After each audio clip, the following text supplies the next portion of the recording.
Ipinaalam ng Department of Health Central Visayas sa publiko na hindi kailangan magpanik o malarma sa pagkalat ng sakit ng monkeypox at hindi rin dapat direktang tumatanggap ng mga impormasyon lalo na ang mga hindi lehitimo kasunod ng fake news lockdown.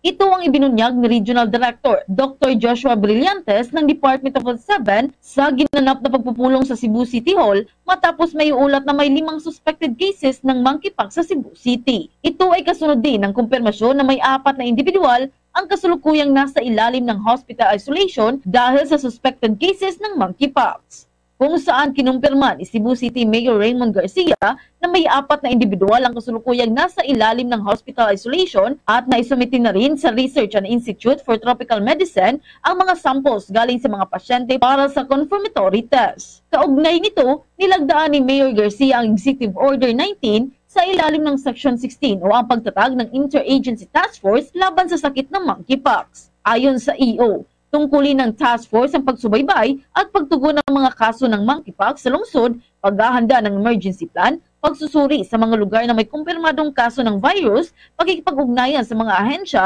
ng pambansang pamahalaan at pagsusumite ng mga ordinansa sa konseho hinggil sa nasabing sakit. Kaya naman hinihimok ng mga opisyal ang publiko na manatiling kalmado ngunit mapagbantay, magsagawa ng hygiene, iwasan ang intimate close contact sa mga taong may sintomas at agad na iulat ang anumang pinaghihinalaang mga kaso sa mga otoridad ng kalusugan. I appeal to the people not to scare others, because this is not, although this is something that we are monitoring and we're treating it as something which we should monitor and not get out of hand, but it is also not proper nga we scare people.